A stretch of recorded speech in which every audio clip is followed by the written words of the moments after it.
सामने हो मंजिल तो कभी अपना रास्ता मत मोड़िए, सामने हो मंजिल तो कभी अपना रास्ता मत मोड़िए, छोटी छोटी बातों पर अपने सपने कभी मत तोड़िए। कदम कदम पर मिलेंगी मुश्किलें आपको, कदम कदम पर मिलेंगी मुश्किलें आपको, बस इन मुश्किलों से डर कर कभी जमीन मत छोड़िए। नमस्कार साथियों, मैं अमन, प्रेसिडेंट स्टूडेंट्स वेलफेयर एसोसिएशन, मानव भारती यूनिवर्सिटी सोलन, हिमाचल प्रदेश। आज ही बहुत महत्वपूर्ण जानकारी लेकर आप लोगों के बीच में आया हूं। ध्यान से सुनिएगा और पूरी वीडियो को एंड तक देखिएगा। फर्स्ट ऑफ ऑल एक छोटी सी इन्फॉर्मेशन, कई स्टूडेंट्स मुझे कॉल कर रहे हैं सर की जो यूनिवर्सिटी है हमारी, उसमें ईडी ने एक रिपोर्ट सबमिट की है कि जो इसकी स्थापना है वो नियमों के विपरीत की गई थी। तो कई हम ऑलरेडी जो पास आउट स्टूडेंट्स हैं जिनके पास इसकी डिग्री है, तो कई उस पर वो चीज़ इफेक्ट तो नहीं करेगी। देखिए, कोई भी यूनिवर्सिटी जो हिमाचल प्रदेश के अंदर एस्टेब्लिश हुई, या यूँ कहें कि मानव भारती यूनिवर्सिटी एस्टेब्लिश हुई, तो कैबिनेट के अंदर इसका प्रस्ताव आया। 2 बार इसका प्रस्ताव जो था वो रिजेक्ट हुआ, तीसरी बार में इसके प्रस्ताव को पारित कर दिया गया। अगर प्रस्ताव पारित हो गया तो अगर वो नियमों के विपरीत हुआ तो उसके लिए जो जिन्होंने पारित किया वो रिस्पॉन्सिबल है, जिन्होंने अप्रूवल दिए वो रिस्पॉन्सिबल है। तो स्टूडेंट्स जो एनरोल्ड स्टूडेंट्स थे उन्होंने अपने अगर कोर्स को सक्सेसफुली कंप्लीट कर लिया तो मेरे हिसाब से उनको कोई भी ये चीज़ इफेक्ट नहीं करेगी। तो ऐसी न्यूज़ जो आपसे रिलेटेड ना हो उनको देखकर पैनिक मत हुआ कीजिए। चलिए आते हैं मेन मुद्दे की बात पे। साथियों, ये एक ऑर्डर की कॉपी हम आप लोगों के बीच में लेकर के आए हैं। ये 2013 के अंदर, 12 या 13 के अंदर Himachal Pradesh private management association ने एक रिट पिटीशन फाइल की थी हमारे honourable high court of Himachal Pradesh के अंदर। और उसके अंदर इन्होंने रेगुलेटरी कमीशन ने जो ऑर्डर पासिस किए थे, इनको जो नोटिस दिए थे, उसको चैलेंज किया था कि ये जो है विदाउट अथॉरिटी ऑफ लॉ है, इनको क्वेश किया जाए। इसके अंदर कुछ हाईलाइटेड पॉइंट्स है जो आपके काम के, मैं पढ़ के आपको बता देता हूँ, उसके बाद हम डिटेल में डिस्कस करेंगे। The members of the Petitioners Association are private universities established under the state legislation. According to the petitioners, the state legislature has no legislative competence to enact the Impact Act, as the field of the coordination and determination of standards in institutions for higher education is reserved exclusively for the parliament.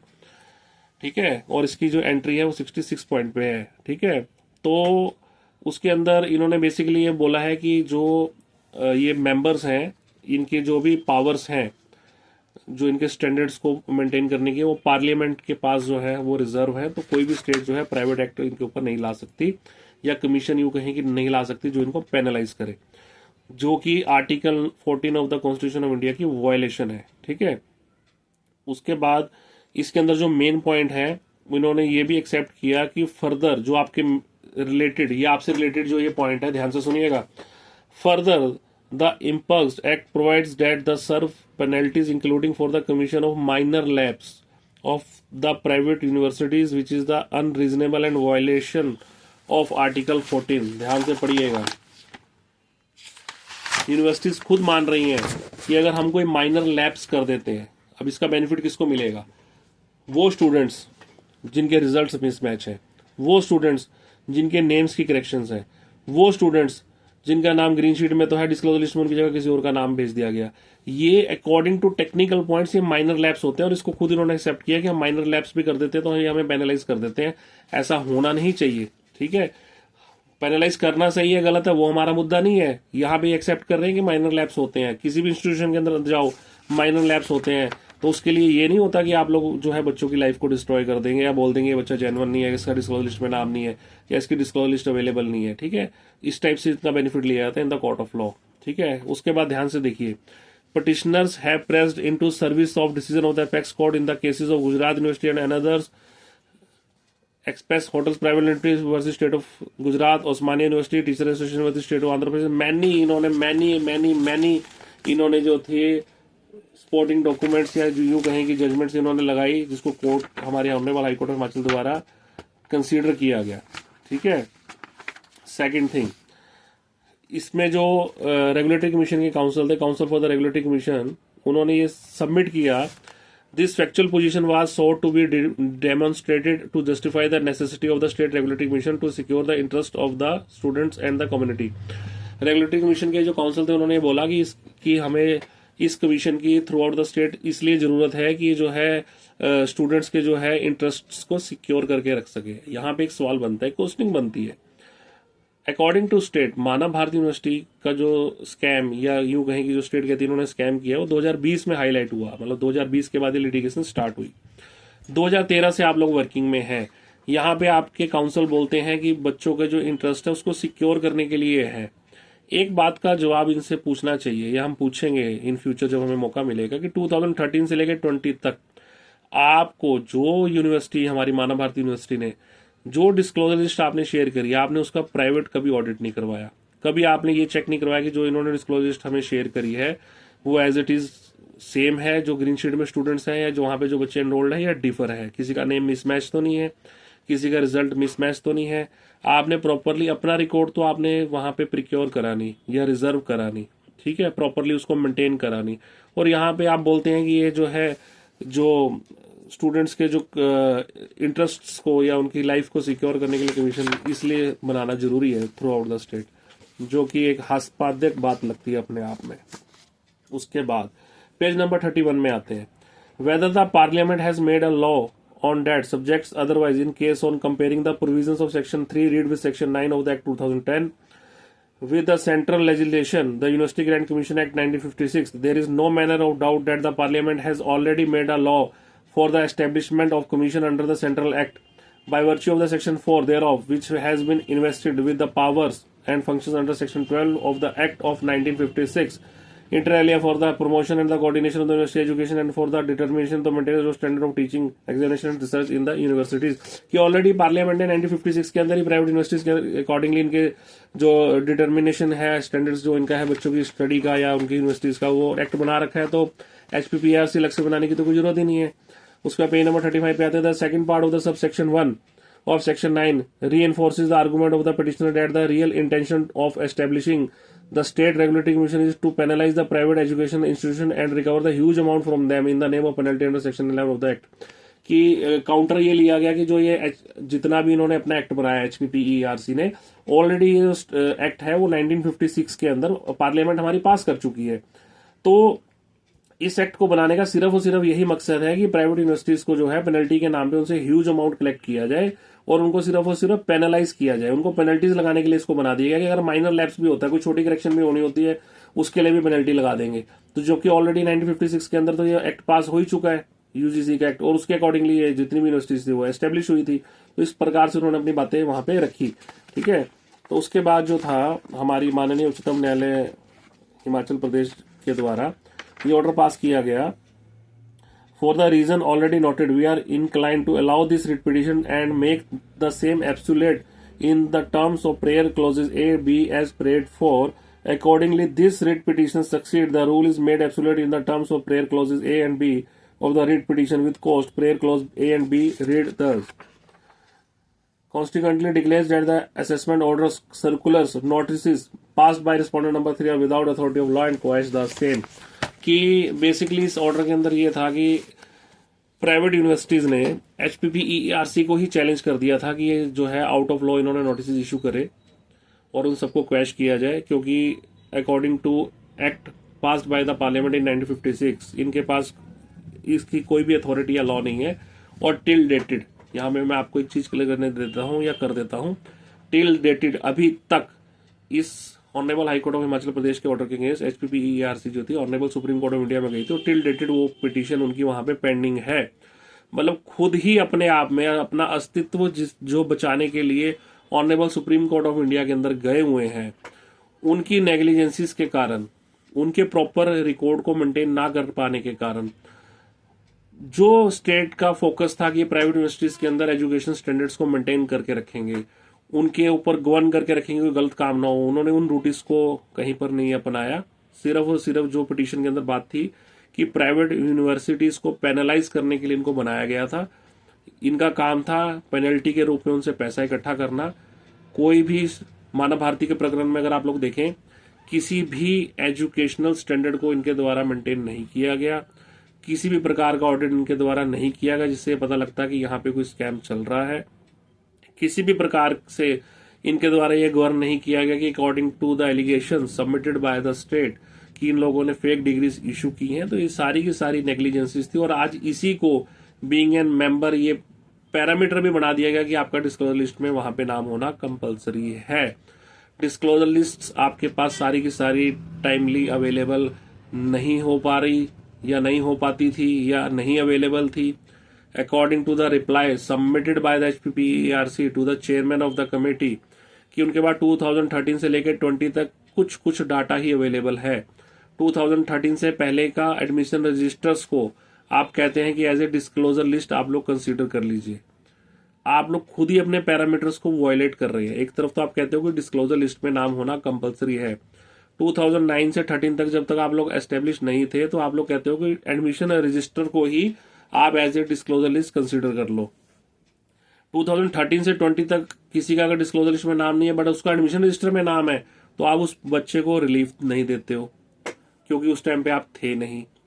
मतलब 2013 से पहले किसी के admission register में entry है तो वो genuine है, 2013 के बाद एडमिशन रजिस्टर में एंट्री है वो नल एंड वॉइड है। डिस्क्लोजर लिस्ट में नाम होना जरूरी है जिसका आपने इंडिपेंडेंट कभी ऑडिट नहीं करवाया, जो प्रॉपर रिकॉर्ड आपके पास मेंटेन नहीं है। हाल फिलहाल बी फार्मेसी या फार्मेसी के जो बच्चे थे उनका भी आपने बोल दिया था कि डिस्क्लोजर लिस्ट हमारे पास अवेलेबल नहीं है, उन लोगों ने प्रोटेस्ट किया, फिर आपने कहा हाँ जी हमारे पास मेल आई हुई है, फिर उस मेल को आपने as a disclosure list consider कर लिया, तो वहां पे भी आपकी नेग्लिजेंसी देखने को मिली थी हम लोगों को। तो इसमें बच्चों जो मेन पॉइंट है ध्यान देने वाली बात यह है कि आप लोगों ने बिल्कुल नहीं घबराना। वो रेगुलेटरी कमीशन जो खुद हमारी honourable supreme court of India से रिलीफ लेके बैठी हुई है तो हमें भी रिलीफ पक्का मिलेगा। कमेटी ने कहीं पे भी किसी भी स्टूडेंट को ये नहीं बोला कि आप लोग जो है वो फेक स्टूडेंट हो, आप लोग जो है वो नॉन जेन्युइन स्टूडेंट हो। उन्होंने ये बोला कि अकॉर्डिंग टू दीज पैरामीटर्स, जो 6 पैरामीटर उन्होंने सेट किए हैं कि ग्रीन शीट में नाम होना चाहिए, डिस्क्लोजर लिस्ट में नाम होना चाहिए, कोर्स अप्रूव होना चाहिए, रेगुलेटरी कमीशन के अकॉर्डिंगली सीट्स अप्रूव्ड, एक्स्ट्रा आप सबको मैं पिछली वीडियोस में बताई चुका हूँ कि अकॉर्डिंग टू दीज पैरामीटर्स आप पैरामीटर्स को फुलफिल नहीं कर रहे हो।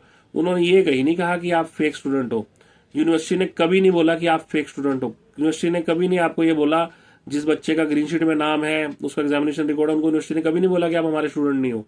ये जब अंडरस्टैंड सी बात है कि अगर ग्रीन शीट में नाम है, एग्जामिनेशन रिकॉर्ड सब कुछ अवेलेबल, तो कैसे कहते हैं कि ये बच्चा हमारा नहीं है, डिस्क्लोजर लिस्ट में नहीं भेजा, तो वो माइनर मिस्टेक्स हैं। इसके अंदर भी उसका जिक्र किया गया था कि माइनर लैब्स के कारण भी हमें पेनलाइज किया जा रहा है। इट मीन्स कि उन्होंने खुद एग्री किया कि माइनर लैब्स हमारे से भी होते हैं, यूनिवर्सिटी से होते हैं।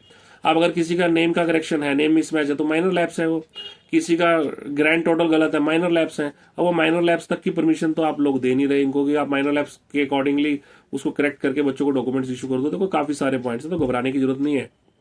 आज मैं आपको एक बात बता देता हूं, अगर बाज के साथ उड़ना है ना तो बतखों के साथ तैरना बंद कर दो। बाज की जो उड़ान होती है वो आसमां में होती है, बतखें जो है तालाब में ही तैरती हैं। अपनी सोच को बड़ा करो, ठीक है। हिमाचल प्रदेश रेगुलेटरी कमीशन खुद honourable supreme court of India से स्टे लेकर बैठी हुई है इस मैटर के ऊपर, तो आप लोगों को रिलीफ क्यों नहीं मिलेगा? आप लोग अपना दिल क्यों छोटा करते हो?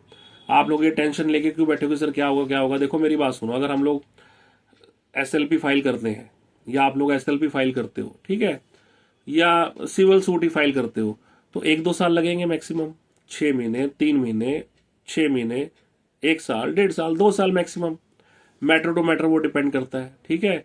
उसके लिए आपकी लाइफ का कितना टाइम सेव होता है? आप सपोज करो किसी 9 to 10 कोई कोर्स किया, उसको उन्होंने बोल दिया कि आप हमको हम रिकॉर्ड वेरीफाई नहीं कर सकते, 1-2 साल में उसका अगर वो रिकॉर्ड वेरीफाई हो जाता है, अपनी वो जेन्युइननेस प्रूफ कर देता है in the court of law, तो उसकी लाइफ के 15 साल भी तो बचते हैं। अब किसी ने 2015 के अंदर लॉ पास करी है, LLB करी है पास, उसको इन्होंने कह दिया कि आपकी तो BA का हमारे पास रिकॉर्ड नहीं है, या आपकी LLB का ग्रीन शीट में नाम है तो बट डिस्क्लोजर लिस्ट में नाम नहीं है, ठीक है।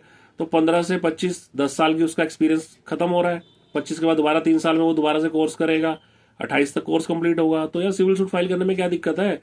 जब आपका ग्रीन शीट में नाम है, एग्जामिनेशन रिकॉर्ड अवेलेबल है, examination gazettes are available, fees receipts are available, और क्या चाहिए होता है जेन्युइन स्टूडेंट को? किसी भी बच्चे को पकड़ लो, कहीं पर भी पकड़ लो, भी तूने मैट्रिक करी, हाँ जी करी, क्या है तेरे पास? मेरे पास ये सर्टिफिकेट है। अब उसको पूछेंगे बता भी तेरा ग्रीन शीट में नाम था, तेरा डिस्क्लोजर लिस्ट में नाम था, उसको तो समझ नहीं आएगा क्या बोल रहा है। किसी भी प्राइवेट यूनिवर्सिटी के बच्चे को पूछ लो भी तेरा ग्रीन शीट में नाम है, वो कहेगा ये क्या होती है। किसी को जो तेरा डिस्क्लोजर में नाम गया वो कहता है वो क्या होती है। किसी को भी नहीं पता होता। ये तो यार इंटरनल प्रोसेसेस होते हैं डिपार्टमेंट्स के, वो इनके आपस का एक्सचेंज ऑफ रिकॉर्ड होता है, उससे स्टूडेंट्स से तो कोई लेना देना नहीं है। स्टूडेंट ने एडमिशन ली, उसको आई कार्ड इशू कर दिया, पेमेंट दी, उसको फीस इशू कर दी, एग्जाम दिया, पास हुआ, उसको DMC इशू कर दी, कोर्स कंप्लीट हुआ, उसको डिग्री इशू कर दी। और क्या होता है स्टूडेंट के पास? उसने इनके इंटरनल डॉक्यूमेंट से क्या लेना? इनका जो इंटरनल रिकॉर्ड है उसका स्टूडेंट से क्या इंटरफेरेंस है? और through out the India, universities छोड़ो, कॉलेज छोड़ो, हायर स्कूल छोड़ो, एक प्लेवे तक के स्कूल को भी ले लो, तो वहां पे पेरेंट्स या स्टूडेंट्स का क्या कंट्रोल होता है कि वो रिकॉर्ड को एक्सेस कर ले या उसके अंदर कोई भी अल्ट्रेशन कर दें? ये सारी की सारी नेग्लिजेंसी यूनिवर्सिटी स्टाफ की बच्चों के ऊपर क्यों डाली जा रही है? रेगुलेटरी कमीशन इसको देखती कि प्रॉपर रिकॉर्ड हमारे पास नहीं आ रहा तो उसको पेनलाइज करती है। आपके पास पावर थी पेनलाइज की, आप पेनलाइज करते हैं उनको। आप फर्दर एडमिशंस पे होल्ड ले लेते कि और आपको रिकॉर्ड नहीं प्रॉपर मिल रहा था, आपने क्यों नहीं रीवेरीफाई किया। अब आपने भेज दिया अभी रोल नंबर 1 पे सुनीता का नाम है, वहां पे रिफ्लेक्ट हो रही है अनीता, तो ना सुनीता को डिग्री मिल रही है ना अनीता को डिग्री मिल रही है, आप लोगों ने क्यों नहीं वेरीफाई किया। तो ये छोटी की छोटी जो नेग्लिजेंसीज थी जो दिखती है इनके सामने, सबकी दिखती सी बात है। इसके लिए आपको पैनिक होने की जरूरत नहीं है। आप लोग अपना दिल छोटा कर रहे हो कि sir honourable high court of Himachal Pradesh ने हमें जो है रिलीफ नहीं दिया। यार देखो, जो ऑनरेबल हाईकोर्ट ऑफ हिमाचल प्रदेश है उन्होंने कमेटी कॉन्स्टिट्यूट कर दी सबसे पहले आपको रिलीफ देने के लिए। उन्होंने 2500-2600 बच्चों को अप्रूवल लिस्ट में डाल दिया, किसी को तो रिलीफ मिला, उन 2500-2600 में से कईयों को तो डिग्री मिली। अब बाकियों के लिए उन्होंने बोला ये नहीं अपने कहीं भी ऑर्डर में लिखा हुआ कि आप लोग फेक स्टूडेंट हो या हम आपको जेन्युइन नहीं मानते। उन्होंने कहा कि अपनी जेन्युइननेस जो है आप लोग ट्रायल कोर्ट में जाकर प्रूफ कर दो कि आप जेन्युइन स्टूडेंट हो, और उसमें लिख दिया कि जिनके अगेंस्ट कोई ग्रीवेंसेस नहीं है उनको यूनिवर्सिटी डॉक्यूमेंट इशू कर दो। उसमें दिक्कत होने वाली क्या बात है, दिक्कत करने वाली क्या बात है। बिल्कुल भी लाइफ के अंदर पैनिक नहीं होना। जेन्युइन स्टूडेंट जेन्युइन ही रहेगा, न्याय देर से मिलेगा पर मिलेगा जरूर। जो अप्रूव लिस्ट में बच्चे हैं, सिंपल सा एग्जांपल देता हूं, 2020 के अंदर लिटिगेशन हुई, जो जेन्युइन बच्चे अप्रूव लिस्ट में भी थे 2500, उनको डिग्रियां कब मिली है ध्यान देना, 2022 से लेकर 2023 तक मिली है उनको भी डिग्रियां, 3 साल बाद। तो अगर हमारी honourable high court of Himachal Pradesh ने 2024 में ऑर्डर पास किया तो 1-2 साल में आपको भी मिल जाएगी। तो इसमें टेंशन होने वाली तो कोई बात ही नहीं है, ना टेंशन लेने वाली कोई बात है। आप देखो ग्रीन शीट के अंदर नाम आ गया तो इट मीन्स की स्टूडेंट वहां पे एनरोल्ड हुआ है, एडमिशन रजिस्टर के अंदर भी नाम है तो इट मीन्स उसने एडमिशन ली है। एग्जामिनेशन रिकॉर्ड के अंदर उसका नाम है, इट मीन्स की उसकी अटेंडेंस सारी फुलफिल होती है, तभी उसको एग्जामिनेशन के अंदर अलाउ किया गया, एडमिट कार्ड इशू किया गया। And after issuing the admit card उसने एग्जाम अटेम्प्ट किया और after the clearance of the exam उसको डीएमसी इशू हुई है। तो सारा टेक्निकल टर्म्स में तो आप जेन्युइन स्टूडेंट ऑटोमेटिकली प्रूव होते हो। तो ट्रायल कोर्ट्स के अंदर प्रूव करने में क्या दिक्कत है। जब अगर आप एग्जिबिट अपने रिकॉर्ड को करवाएंगे, आपका एडमिशन रजिस्टर आएगा, आपकी ग्रीन शीट्स आएंगी, आपकी डिस्क्लोजर लिस्ट आएंगी, आपका एग्जामिनेशन गजट आएगा, आपके एग्जामिनेशन रिकॉर्ड्स आएंगे, आपके एग्जामिनेशन अटेंडेंस रिकॉर्ड आएंगे, आपका फीस रिकॉर्ड आएगा। आप कल को अगर आपके कोई फैकल्टी स्टाफ आपके टच में, आप उसका भी एविडेंस करवा सकते हो, आपका कोई स्टूडेंट टच में, आप उसका भी एविडेंस करा सकते हो। तो क्यों ऐसे नहीं आपको मैटर आपका सक्सीड होगा। तो इसमें घबराने वाली क्या बात है। देखो टाइम टेकन प्रोसेस होता है, टाइम लगता है। एक मुझे यहाँ पे एक पॉइंट भी याद आ रहा है, delay in justice is also injustice, कि न्याय में देरी भी अन्याय के समान होता है। बट स्टूडेंट्स के मामले में अन्याय मैंने नहीं देखा कि कभी हुआ हो। ठीक है, थोड़ा सा अगर अदर केसेस में 4-5 साल लगते हैं, तो अगर वो स्टूडेंट्स का लाइफ उससे इफेक्ट हो रही है तो उसको 1-2 साल में कोर्ट्स भी कहती हैं कि इसको जल्द से जल्द जो है रिलीफ दिया जाए या इस केस को क्लोज किया जाए। और अकॉर्डिंग टू बीएनएस अब तो टाइम टेकन हो गया सारा कुछ भी, इतने टाइम में आपने इन मैटर्स को डिसाइड करना ही करना जो नए केसेस हो रहे हैं बीएनएस के अनुसार। तो इसमें तो पैनिक मेरे हिसाब से किसी को पैनिक होने की कोई जरूरत नहीं है। माइंड में कोई भी स्ट्रेस लेकर मत चलो। जब अप्रूव लिस्ट वाले बच्चों को 2-3 साल बाद डिग्री मिल गई, उन्होंने भी 3 साल पेशेंस रखी ना, उनको डिग्री मिल गई, वेरिफिकेशन भी होगी। टिल 2024 आप लोगों ने फाइट किया। हमारे honourable high court of Himachal Pradesh ने बोला कि ठीक है, हम नहीं बोलते कि आप फेक स्टूडेंट हो, आप लोग अपनी जेन्युइननेस जाके प्रूफ करो। 6 महीने, 3 महीने, 2 महीने, साल, 1.5 साल मैक्सिमम, 2 साल मैक्सिमम, चलो एंड मान लेते 2 साल, मैटर टू मैटर वो डिपेंड करता है। अगर आपका मैटर सक्सीड हो जाता है तो आपको भी डिग्री मिल जाएगी। तो उसमें घबराने वाली क्या बात है। देखो कदम तो आगे बढ़ाना पड़ेगा तो ही मंजिल मिलेगी आपको। घर से नहीं निकलोगे तो घर आप सोचोगे, देखो जो है प्यासा कुएं के पास जाता है, कुआं प्यासे के पास नहीं जाता। तो बिल्कुल भी घबराने की कोई जरूरत नहीं है। हमारे पास हर टाइप का सपोर्टिंग डॉक्यूमेंट अवेलेबल है। 2015 से पहले इनका सारा रिकॉर्ड जल गया तो उसकी डीडीआर अवेलेबल है।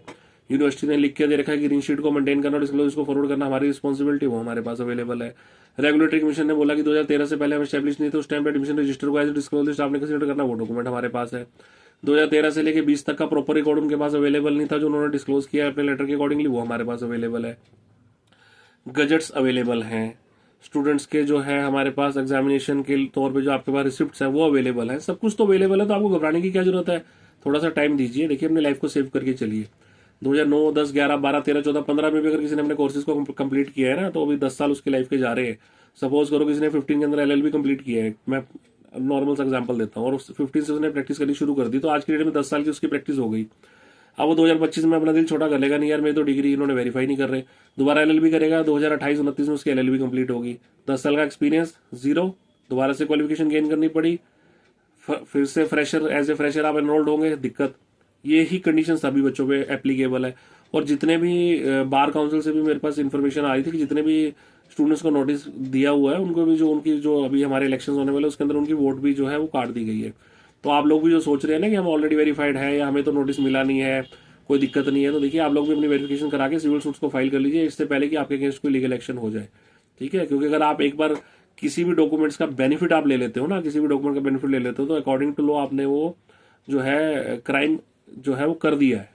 ठीक है, तो उसके लिए आप लोगों को भी इस लाइन में लग जाना चाहिए कि सिविल सूट फाइल करके अपनी जेन्युइननेस प्रूफ आपको भी करनी चाहिए। ठीक है, तो फिलहाल मेरे हिसाब से किसी को भी घबराने की कोई जरूरत नहीं है। हम बहुत ही जल्द सिविल सूट्स का काम स्टार्ट कर देंगे। 16 तक आई थिंक जो है वो हमारी ऑनरेबल कोर्ट्स के अंदर जो है सिविल कोर्ट्स के अंदर हॉलीडेज हैं। 17 से फाइलिंग का काम स्टार्ट हो जाएगा और एज सुन एज पॉसिबल भी हम एसएलपी पे हम रिसर्च कर रहे हैं, कुछ डॉक्यूमेंट सर्टिफाइड आने पेंडिंग है, उनको भी फाइल कर देंगे। फाइलिंग कुछ केसेस की अंडर प्रोसेस है, कुछ के अंदर नोटिस हो चुके हैं और कुछ फाइलिंग्स जो है वो प्रोसेस में आ जाएंगी। तो किसी भी बच्चों को अगर अपने एसएलपीस को फाइल करना हो honourable supreme court of India के अंदर या सिविल सूट्स फाइल करने हो या कोई भी इन्फॉर्मेशन चाहिए हो, फ्री ऑफ कॉस्ट आप मुझे कॉल कर सकते हैं और कोई भी इन्फॉर्मेशन के लिए मैं अपना नंबर डिस्क्रिप्शन में दे दूंगा, आप 929 कॉल कीजिए। बाकी देखिए घबराने की मेरे हिसाब से कोई जरूरत नहीं है, बिल्कुल भी स्ट्रेस मत होइए, बिल्कुल भी पैनिक मत लीजिए। और जो खबरें आती हैं, वीडियोज आती हैं ईडी के अनुसार, ये मतलब इसकी स्थापना जो है वो नियमों के अनुसार नहीं हुई, ये है वो है, देखो प्रॉपर इन्फॉर्मेशन पे रिलाई किया कीजिए, जो प्रॉपर डॉक्यूमेंट्री एविडेंस के साथ इन्फॉर्मेशन है उस पर रिलाई किया कीजिए और उस इन्फॉर्मेशन पे रिलाई किया कीजिए जो आपको इफेक्ट करे। बाकी टीआरपी वाली न्यूज़ या वीडियोस को देखने का कोई फायदा नहीं है। बाकी किसी भी प्रकार की जानकारी के लिए आप मुझे 929 कॉल कर सकते हैं। धन्यवाद।